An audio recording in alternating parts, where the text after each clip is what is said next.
அனைவருக்கும் வணக்கம். நான் தமிழரசன் பேசுகிறேன்.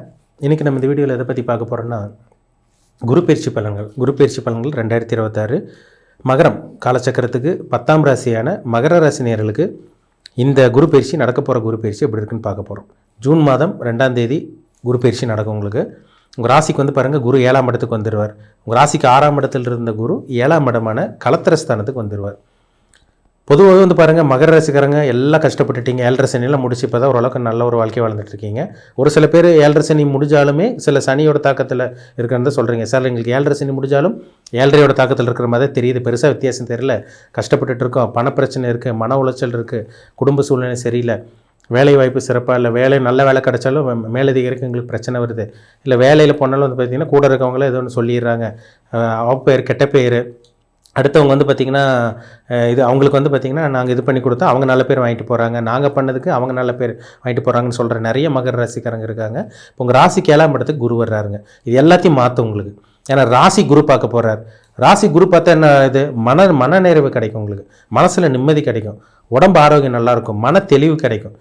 ராசி குரு பார்த்துட்டாலே வந்து பார்த்திங்கன்னா தெய்வீக சிந்தனை, ஆன்மீக சிந்தனை, ஆன்மீக எண்ணம், அந்த இலகிய மனம் இதெல்லாம் வந்துடுங்க. அதனால தான் அந்த குருச்சந்திர யோகம்னு சொல்கிறாங்க. பொதுவாக பாருங்கள், ஒரு ராசியோ லக்னத்தையோ குரு பார்த்துட்டா அவங்க சாப்பாடு, சில துணிமணி, சில விஷயங்களுக்கெல்லாம் அவங்க கஷ்டமே படமாட்டாங்க.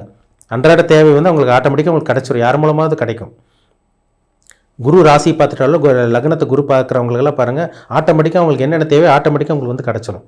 இப்போ உங்கள் ராசிக்கு 7ஆம் இடத்துல குரு வர்றார். ஏன்னா 6ஆம் இடத்துல இருக்க குரு கொஞ்சம் கடன் தொல்லை கொடுத்துருப்பாரு, நல்ல வேலை கிடச்சிருந்தாலும் வேலையில் ஒர்க்லோடு சில பிரச்சனைகள், கஷ்டங்கள் அதெல்லாம் இருந்திருக்கும், ஒர்க்லோடு இருந்திருக்கும். அதை நான் முன்னாடி சொன்ன மாதிரி நீங்கள் எல்லாம் செஞ்சுருப்பீங்க, நல்ல வேலை செஞ்சுருக்கோம், அடுத்தவங்க நல்ல பேர் வாங்கிட்டு போயிருப்பாங்க, இந்த மாதிரி சில விஷயங்கள்லாம் நடந்திருக்கும். இப்போ என்ன நடக்கும்னு பார்த்தீங்கன்னா, உங்கள் ராசிக்கு குரு வந்து 7ஆம் இடத்துக்கு வர்றார், உச்சம் பெறக்கூடிய குரு. பொதுவாக வந்து பார்த்திங்கன்னா கடகராசி குரு வந்து 12 வருஷத்துக்கு ஒரு தடவை ரவுண்டு வருவார். ஒரு ராசி மண்டலம் சுற்றி வரக்கு கடகராசிக்கு வரக்கு 12 வருஷம் ஆகும். இந்த உச்சம் பெறக்கூடிய குரு, பொதுவாக குரு வந்து பார்த்திங்கன்னா கடகராசியில் உச்சம் அடைஞ்சிட்டாலே அவரோட பவர் ரொம்ப ரொம்ப பவர்ஃபுல்லான பிளானட்டாக இருக்குன்னு அர்த்தம். சரிங்களா? பொதுவாக குரு வந்து பூமியோட பெரிய கிரகம், அவர் எங்கே இருந்தால் நல்ல பலன் கொடுப்பார். ஆனால் என்னென்னா, உச்சம் பெறக்கூடிய குரு வந்து பார்த்திங்கன்னா அதி ஒளி பொருந்திய நிலை, எக்ஸ்ட்ரீம் லெவலில் ஒரு நல்ல ஒரு உயர்தனமான ஒரு நிலைமையில் இருக்காருன்னு அர்த்தம். அந்த கிரகம் ரொம்ப நல்ல கிரகம், ரொம்ப வலிமையாக இருக்குதுன்னு அர்த்தம். அவரோட பார்வை இன்னும் சிறப்பாக இருக்குதுன்னு அர்த்தம். அப்போ அந்த 7ஆம் இடத்துக்கு வரக்கூடிய குரு வலிமையாக இருக்கிறனால என்ன பண்ணுவார், இந்த ஜூன் மாதம் 2ஆம் தேதிக்கு அப்புறம் நிறைய மகர ராசிக்காரங்களுக்கு திருமண வாய்ப்பு கைக்கூடி கொடுக்கும். கல்யாணம் ஆகலைன்னு சொல்லிட்டு இருக்கவங்களுக்கு இந்த டைம் திருமண வாய்ப்பு கைக்கூடி வரும். அதே மாதிரி கூட்டு தொழில் நல்லாயிருக்கும், உங்களுக்கு நிறைய நண்பர்கள் உங்களுக்கு அறிமுகமாவாங்க. ஏன்னா மகர ராசிக்காரங்க நம்பிக்கை துரோகம் நிறைய பார்த்துருப்பீங்க, நிறைய நம்பிக்கை துரோகம் சந்திச்சுருந்துருப்பீங்க நண்பர்களால், கூட இருக்கவங்களாம்.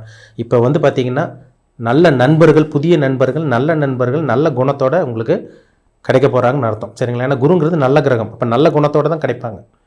நல்ல நண்பர்கள் அறிமுகமாவாங்க. கூட்டு தொழில் பண்ணிகிட்டு இருக்கவங்களுக்கு நல்லாயிருக்கும், புதுசாக கூட்டு தொழில் ஆரம்பிக்கிறவங்களுக்கு நல்லாயிருக்கும், பிஸ்னஸ் நல்லாயிருக்கும், சிறப்பாக இருக்கும், வியாபாரம் நல்லாயிருக்கும். திருமணம் ஆகாமல் இருக்கவங்களுக்கு வருஷக்கணக்காக மாதக்கணக்காக ஜாதகம் பார்த்துருப்பீங்க, வரன் பார்த்துருப்பீங்க, எதுவுமே உங்களுக்கு செட் ஆகிருந்துருக்காது. இந்த டைம் பாருங்கள், நல்ல வரன், உங்களுக்கு நல்ல அமைப்பு, உங்களுக்கு மனசுக்கு பிடிச்ச வரன், உங்களுக்கு மனசுக்கு பிடிச்ச மாதிரி நல்ல வரன் உங்களுக்கு அமையும். இது எல்லாமே 7ஆம் இடத்துல வரக்கூடிய குரு நிச்சயமாக ஏற்படுத்தி கொடுப்பார். இதெல்லாம் ஒரு சாதகமான அமைப்புங்க உங்களுக்கு. உங்கள் ராசிக்கு பாருங்கள், குரு வந்து அவர் 7ஆம் இடத்துலையும் சிறப்பாக இருக்கார்.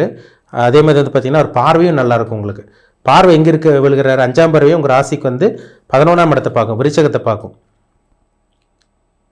ஜென்ம ராசியை பார்க்கும் 7ஆம் பார்வையாக. 9ஆம் பார்வையும் உங்கள் ராசிக்கு 3ஆம் இடத்தை பார்க்கும். ராசிநாதனே பாருங்கள் 3ஆம் இடத்துல இருக்கார். அப்போ ராசியும் குரு பார்த்து ராசிநாதனையும் குரு பார்க்குறாரு.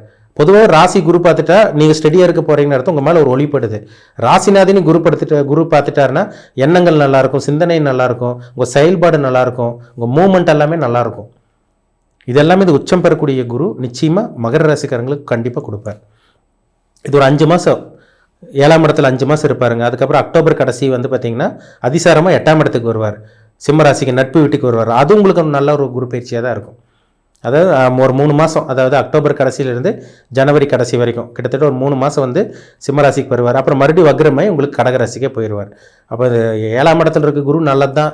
8ஆம் இடத்துல இருக்க போகக்கூடிய குருவும் உங்களுக்கு நட்பு வீட்டில் சூரியனோட வீட்டில் இருக்கனால அதுவும் சில விபரீத ராஜயோகத்தை ஏற்படுத்தும். அப்போ இந்த வெளிநாடு போகிறது, வெளிமாநிலம் போகிறது, பாஸ்போர்ட் கிடைக்காம இருக்கவங்க பாஸ்போர்ட் வாங்கி வச்சுருக்கவங்களுக்கு பார்த்திங்கன்னா இப்போ பாஸ்போர்ட் வாங்கி வச்சுருக்கவங்க விசா கிடச்சிரும். பாஸ்போர்ட்டே வாங்காமல் இருக்கவங்களுக்கு பாஸ்போர்ட் கிடைக்கும். அதேமாதிரி வந்து பார்த்திங்கன்னா பிஆர் கிடைக்கிறது, சிட்டிசன்ஷிப் கிடைக்கிறது, இது எல்லாமே இந்த வருஷத்துக்குள்ளே உங்களுக்கு நடக்கும். அந்த ஒரு வருஷத்துக்குள்ளே. அப்போ நிறைய கஷ்டப்பட்டுட்டீங்க 7-8 வருஷமெல்லாம் மகர ராசிக்காரங்க படாத பாடு. 7-8 வருஷத்துக்கு வந்த ஜாதகம் எல்லாம் மேக்ஸிமம் மகர ராசிக்காரங்க தான். உத்திராட நட்சத்திரம், திருவோண நட்சத்திரம், அவிட்ட நட்சத்திரக்காரங்க தான். நிறைய பார்த்தாச்சு இந்த ஜாதகங்களை. எல்லாம் கஷ்டம் சார். பணப்பிரச்சனை, தொழில் பிரச்சனை, குடும்பத்தில் மதிக்க மாட்டேங்கிறாங்க, குடும்ப சூழ்நிலை சரியில்லை, பையன் சரியில்லை, பொண்ணு சரியில்லை, எங்களை கண்டுக்காமல் இருக்காங்க, கூட இருக்கவங்கள முதுகில் குத்துறாங்க, நம்பிக்கை தருவாங்க, கடன் தொல்லை அதிகமாகிருச்சு, வீட்டுக்கு பிரச்சனை, வாடகை பிரச்சனை, இஎம்ஐ பிரச்சனை, இந்த மாதிரி நிறைய மகர ராசிக்காரங்களை பார்த்தாச்சு. கடந்த ஒரு 7-8 வருஷமாக பாருங்கள், நிறைய அஷ்டம சனி உங்களுக்கு 7.5 சனியில் ஏகப்பட்ட பிரச்சனைகள் கண்டிப்பாக மகர ராசிக்காரங்க அனுபவிச்சிருப்பீங்க. அதெல்லாமே உங்களுக்கு சால்வ் ஆகி இப்போ உங்களுக்கு நேரடியாக குரு உச்சம் பெறக்கூடிய குரு உங்கள் ராசிக்கு நேரடியாக பார்க்குறாரு. இது 12 வருஷத்துக்கு ஒரு தடவை தாங்க இந்த அமைப்பே வரும், எல்லா வருஷமும் வந்துடாது. அப்போ 7ஆம் இடத்தை பார்க்கக்கூடிய குரு உங்கள் ராசி பார்க்கறனால, உங்கள் உடம்பு பார்க்கறனால, உங்கள் மனசை பார்க்கறனால கண்டிப்பாக ஒரு தெளிவு கிடைக்கும். ஜாதகம் மட்டும் நல்லா சிறப்பாக நல்லா இருந்ததுன்னா இந்த குரு பயிற்சி உங்களுக்கு சூப்பராக இருக்கும்னு சொல்லிடலாம். 100% நல்லா இருக்க போகிறீங்க. இப்போ ஜாதகத்தில் கெட்ட கிரகத்தோட தசாபுத்தி நடந்துச்சுன்னா ஒரு 15-20% தான் பேசும். மைண்டு கண்ட்ரோலில் இருக்கும், சமாளிப்பீங்க, அவ்வளோதான். ஜாதகத்தில் நல்ல தசாபுத்தி நடந்துச்சுன்னா சூப்பராக இருக்கும் உங்களுக்கு. ஜாதகத்தில் கெட்ட தசாபுத்தி நடந்தால் சமாளிக்க தான் முடியுமே தவிர அதிர்ஷ்டம் கண்டிப்பாக கிடைக்காது. ஏன்னா ஜாதகத்தில் நடக்கக்கூடிய தசாபுத்தி கிரகங்களுக்கு கட்டுப்பட்டு தான் இந்த கோச்சார கிரகங்களும் உங்களுக்கு வான்மண்டலத்தில் நகரக்கூடிய இந்த கோச்சார கிரகங்களும் உங்களுக்கு வேலை செய்யும். அதுதான் உண்மை, சரிங்களா? இது அஸ்ட்ராலஜி ஜோதிடம் தெரிஞ்சவங்களுக்கு நல்லா புரியும். இப்போ உங்கள் ராசிக்கு வந்து பாருங்கள், 3ஆம் இடத்தை குரு பார்க்குறாரு. முயற்சி நல்லா இருக்குங்க, முயற்சி தூண்ட வைப்பார் குரு. தன்னம்பிக்கை கிடைக்கும், தைரியம் கிடைக்கும். எந்த ஒரு முயற்சி எடுத்தாலும் அது சக்ஸஸ் தான். வேலை இல்லாமல் இருக்கீங்களா, அந்த டைம் பாருங்கள், சூப்பரான வேலை கிடச்சிரும். வேலையில் ப்ரொமோஷன், அப்படியே மேனேஜரு, அப்படியே வந்து பார்த்திங்கன்னா டெப்யூட்டி மேனேஜர், அப்படி வந்து பார்த்திங்கன்னா சீனியர் ஆஃபீஸராக போகிறது, அப்படி உயரதிகாரியாக போகிறது, இந்த மாதிரி சில விஷயங்கள்லாம் உங்களுக்கு கிடைக்கும். ஒரு சில பேர்த்துக்கு அரசாங்க வேலை கிடைக்கக்கூடிய அந்த வாய்ப்பும் இந்த சந்தர்ப்பம் உருவாகும். ஏன்னா உங்கள் ராசிக்கு குரு பார்க்குறாரு, பிரைட்ஃபுல்லாக இருக்க போகிறீங்கன்னு அர்த்தம். ராசிநாதினி குரு பார்க்குறாரு, இப்போ பளிச்சுன்னு இருக்க போகிறீங்கன்னு அர்த்தம். இப்போ அந்தஸ்து கௌரவம் ஆட்டோமேட்டிக்காக தேடி வரும். இந்த கவர்மெண்ட் எக்ஸாம் எழுதினவங்க, கவர்மெண்ட்காக ட்ரை பண்ணிகிட்டு இருக்கவங்க, வேலைக்காக ட்ரை பண்ணிகிட்டு இருந்தவங்களுக்கெல்லாம் இந்த டைம் அரசாங்க வேலை கிடைக்கக்கூடிய வாய்ப்புகள் மகர ராசிக்காரங்களுக்கு அதிகம். ஆனால் ஜாதகத்தில் சூரியன் நல்லா இருக்கணும், புரியுதுங்களா? இப்போ இது வந்து பொது பலன் தான். ஜாதகத்தில் சூரியன் நல்லா இருந்து, சிம்மராசி நல்லா இருந்து, 10ஆம் இடமெல்லாம் கொஞ்சம் லக்னாதிபதியெல்லாம் நல்லா இருந்தால் தான் அவங்களுக்கு அந்த கவர்மெண்ட் ஜாபே கிடைக்கும். லக்னாதிபதி கெட்டு போய், 10ஆம் இடம் கெட்டு போய், சூரியன் கெட்டு போய், சிம்மராசி கெட்டு போனால் எப்படி கவர்மெண்ட் ஜாப் கிடைக்கும்? வாய்ப்பே இல்லை. அப்போ கோச்சார பலன் ஒரு சப்போர்ட் உங்களை வந்து வைக்க, ஒரு தூண்டுதல் பண்ணும். இது வந்து ஒரு சப்போர்ட் தான் உங்களுக்கு. ஜாதகம் வந்து உங்களுக்கு மேட்ச் ஆயிடுச்சுன்னா பக்காவாக 100% நல்லா இருக்க போகிறீங்கன்னு அர்த்தம். அதனால தாங்க தனிப்பட்ட ஜாதகத்தை பாருங்கன்னு சொல்கிறது. அதுக்கு முக்கியத்துவம் கொடுங்க, இம்பார்ட்டன்ஸ் கொடுங்க, சரிங்களா? ஆனால் பொது பலனாக பார்க்கும்போது இந்த குரு பயிற்சி ஒரு மனநிறைவு கொடுக்கும். கண்ணை கட்டி காட்டில் விட்ட ஒரு வாழ்க்கையை வாழ்ந்துட்டு இருந்தீங்க, இப்போ ஒரு தெளிவு கிடைக்கும், ஒரு வெளிச்சம் கிடைக்கும். இருட்டுக்குள்ளே இருந்தவங்களுக்கு கண்டிப்பாக ஒரு வெளிச்சம் கிடைக்கிற மாதிரி ஒரு நல்ல ஒரு வாழ்க்கை அமைங்க. அதேமாதிரி அது அப்படியே தத்தளிச்சுட்டு இருந்திருப்பீங்க, தண்ணியில் தத்தளிச்சுட்டு போராட்டமான ஒரு வாழ்க்கை வாழ்ந்த மகர ராசிக்காரங்களுக்கு ஒரு விடிவு காலம் கிடைக்கக்கூடிய ஒரு நல்ல ஒரு குரு பயிற்சியாக இந்த குரு பயிற்சி உங்களுக்கு இருக்குங்க. ஏன்னா ராசி பார்க்குறாரு, ஒரு தெளிவு கிடைக்கும் உங்களுக்கு, மன தெளிவு கிடைக்கும், உடம்பு ஆரோக்கியம் நல்லாயிருக்கும் உங்களுக்கு. 11ஆம் இடத்தை லாபஸ்தானத்தை குரு பார்க்குறாரு, லாபங்கள் அதிகரிக்கும். வியாபாரம், தொழில், விவசாயம் பண்ணிகிட்டு இருக்கவங்களுக்கு, அதேமாதிரி வந்து பார்த்திங்கன்னா சிறு தொழிலாக இருந்தாலும் சரி, பெரிய தொழிலாக இருந்தாலும் சரி, அதில் நிறைய லாபம் கிடைக்கிறது. 3ஆம் இடத்தை குரு பார்க்குறனால, முயற்சி ஸ்தானத்தை பார்க்குறனால என்ன முயற்சி எடுத்தாலும் சரி, ஒரு வீடு வாங்குறீங்க, நிலம் வாங்குறீங்க, ஒரு வாகனம் வாங்குறீங்க, அதுக்கு முயற்சி பண்ணுறீங்க, சக்ஸஸ் ஆகும், கண்டிப்பாக வெற்றி தான், அதில் மாற்றமே கிடையாது, சரிங்களா? ஒரு யோகமான அதிர்ஷ்டம் நிறைந்த குரு பயிற்சி தான் இந்த குரு 7ஆம் இடத்துக்கு வரக்கூடிய உச்ச குருவாக உங்களுக்கு அமைய போகுதுங்கிறதுல மாற்றமே கிடையாது. உங்கள் தனிப்பட்ட ஜாதகத்தை செக் பண்ணிக்கோங்க, மேட்ச் பண்ணி பார்த்தா நம்ம கண்டிப்பாக துல்லியமாக தெரிஞ்சுக்க முடியும், சரிங்களா?